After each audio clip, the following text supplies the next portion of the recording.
Primeira pergunta que eu tenho para te fazer. Você chegou ao clube em abril de 2022, né? Foram poucos meses depois dos títulos da Copa do Brasil e do Campeonato Brasileiro, aquele ano mágico do Galo em 2021. Só que você veio com uma função ali bem definida, que era ajudar o clube nas suas finanças, ali na dívida do clube. Hoje, passados aí praticamente 3 anos, né, da sua chegada lá em abril de 2022, como que está a dívida do Atlético Mineiro hoje, para você já dar o seu olá para a torcida do Galo? Tá, joia. Não, primeiro estou agradecendo aí pela receptividade. Dizer que vocês já começaram mal, mentiroso, falando que o Sicker falou aí, ó. Mentira. E, bom, como vocês sabem, eu comecei aqui no Galo, na verdade, em 2017, início de 2018, com o objetivo de construir a Arena MRV, né? Pela minha formação de engenharia e tudo. Então, eu fiquei esse tempo todo, até abril de 22, à frente da Arena MRV, quando no final de 21, né, início de 22, o Rafael Menin me pediu que pudesse vir ao clube para tentar dar uma organizada nas finanças e também para poder fazer o processo de transformação em SAF, que era já um objetivo claro em função do tamanho da dívida, e também para a Arena estava ali em sua reta final de construção, né? A gente ficou pronto basicamente em abril de 23, com o primeiro jogo oficial em agosto de 23, para poder começar a integrar, né? Porque eram estruturas ainda muito apartadas, né? O Galo, da Arena MRV, a Arena MRV tinha uma governança específica, um conselho específico, era meio que uma vida independente ali, e naquele momento a gente já precisava fazer a integração. Então, basicamente, foram esses meus objetivos.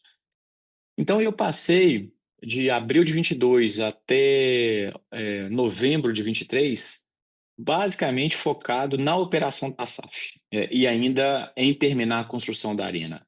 Eu praticamente só olhava isso, eu não entrava, ainda não tinha muito ali na parte comercial, na parte operacional do clube, na parte de CT, de uma série de coisas, porque não havia tempo para isso, o clube ainda não era uma SAF, ele ainda tinha um processo de transição, né? Ainda tinha um presidente, ainda tinha uma diretoria formada já em 21, né? Na verdade, o 2020 foi quando terminou a gestão do Sérgio Sete Câmara, e 2021 entrou a gestão do Sérgio Sete Coelho. Então era tudo muito recente ainda, né? Tinha acabado um presidente 1 ano e pouco de assumir o comando do clube. Então havia ali um status quo que precisava ser mantido, e eu tinha esses dois objetivos: era terminar a arena, começar um processo de integração e transformação na SAF. Obviamente que para poder fazer o processo de SAF, a gente contratou que a gente chama de advisors, né, uns bancos de investimento, para poder nos ajudar no processo. A gente já tinha a Ernest Young embarcada no Galo para um planejamento estratégico, que também fez parte desse processo, e contratamos o BTG para nos auxiliar. Então a gente passou muito tempo fazendo. Eu queria muito que a gente fizesse uma diligência, que a gente chama de diligência de venda, ou que a gente chama de diligência de sell side, que era para quando a gente fosse falar com o investidor, os nossos números, as nossas contingências jurídicas tivessem mais bem solucionadas ou fácil de explicar, para não haver. É muito ruim, né? Você chegar para conversar com o investidor, você estabelece uma série de premissas, estabelece um preço e de repente, mas isso aqui está errado, isso aqui não está batendo, ou você tem um risco jurídico nessa ação que não está sendo contemplada. Então a gente gastou muito tempo, e isso me ajudou muito no entendimento dos números do Galo, porque eu ainda, de fato, não conhecia como é que funcionava a engrenagem toda. Me ajudou também a ver as necessidades daquilo que a gente precisava deixar os números cada vez melhores, né? Então, basicamente foi esse o período ali de 1 ano e meio de entendimento de números, de diligência, de entender processos, sem entrar muito na gestão do dia a dia do Galo.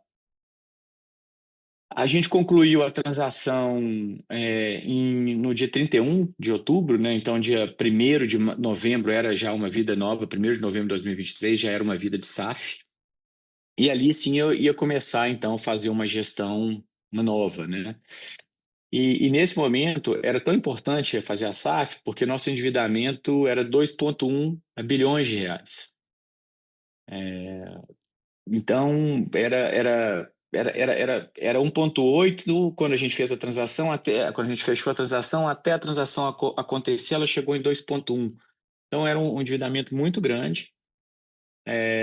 E a gente conseguiu fazer os aportes necessários para que a gente pudesse respirar um pouco e colocar a dívida num nível um pouco mais baixo, mas ainda muito aquém daquilo que a gente acha ideal.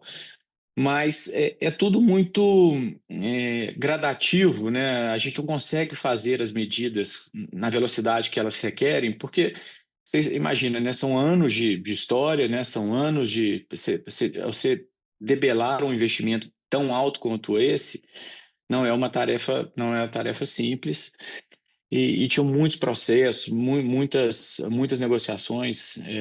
Então foi assim, tem sido, né, um trabalho bem duro para a gente. A gente tem um planejamento ainda de longo prazo. A gente tem um planejamento que a gente sabe que a gente precisa reduzir nosso endividamento ainda mais, né? Quando eu fechei a transação, meu endividamento ficou na casa de 1,3 bilhão de reais, isso em novembro de 23. A gente fechou 2024, né? Os números estão sendo auditados, a gente termina os números agora em 31 de março, né? A auditoria tem o mês de abril para poder validar, a gente publica isso em abril. A gente deve bater 1,4, a gente subiu um pouquinho o endividamento, embora o endividamento bancário e do endividamento da Arena tenham reduzido, que é o endividamento mais maléfico para a gente. Por que ele subiu um pouquinho? Porque a partir do momento que a gente entra num processo de compra e venda de atletas, né, o contas a pagar e o contas a receber, a partir do momento que você investe um pouco mais na compra de atletas, você tem um contas a pagar grande. Então, essa diferença, o meu contas a pagar menos o meu contas a receber, de 23 para 24, ele aumentou em 90 milhões de reais. Basicamente, essa a estrutura, né, que a gente chama de variação de capital de giro. Então, é isso que aconteceu com a gente. Então, a gente tem um ano de 25 bastante desafiador para a gente, mas a gente também tem bons aprendizados em 24, né? Qual que foi o nosso objetivo de 24? A gente precisava começar a fazer com que o clube fique... ele gaste menos do que ele arrecada. E aí, a forma como a gente gere aqui é que todas as receitas do Galo, sem contemplar receitas de vendas de atleta, elas precisam pagar os nossos custos. Ela precisa pagar folha, ela precisa pagar viagem, ela precisa pagar a operação da arena, ela precisa pagar borderô, ela precisa pagar o administrativo, ela precisa pagar o CT, ela precisa pagar todos os custos. E a gente conseguiu fazer isso em 24. A gente conseguiu fazer isso em 24. Então, é o que eu chamo de resultado operacional positivo. Ele está um pouquinho positivo, mas foi uma mudança muito grande. Nos últimos anos, a gente sempre foi negativo, ou seja, cada dia mais a gente cavava mais buraco. Então, a gente conseguiu fazer essa reversão. A gente conseguiu também fazer com que, aí eu entro numa outra linha, né, que é a compra de atletas e a venda de atletas. O Galo, ele vem, desde a entrada da família Menin, ele investiu muito na compra de atletas. A gente comprou muitos atletas e vendeu poucos atletas. Por quê? Porque em 2019 a gente não tinha elenco praticamente. Quando a gente foi eliminado lá do Afogados, nosso elenco estava muito, muito fraco, né? Sem nenhum demérito para ninguém, mas era um elenco fraco. E aí eles entraram, fizeram muitos investimentos, a gente chegou a investir 880 milhões de reais nos últimos 4 anos, 21, 22, 23, 24, e vendemos 440 milhões, ou seja, a gente teve que aumentar nosso endividamento nesse período em praticamente 400 milhões de reais só em compra de atletas. E a gente precisa agora,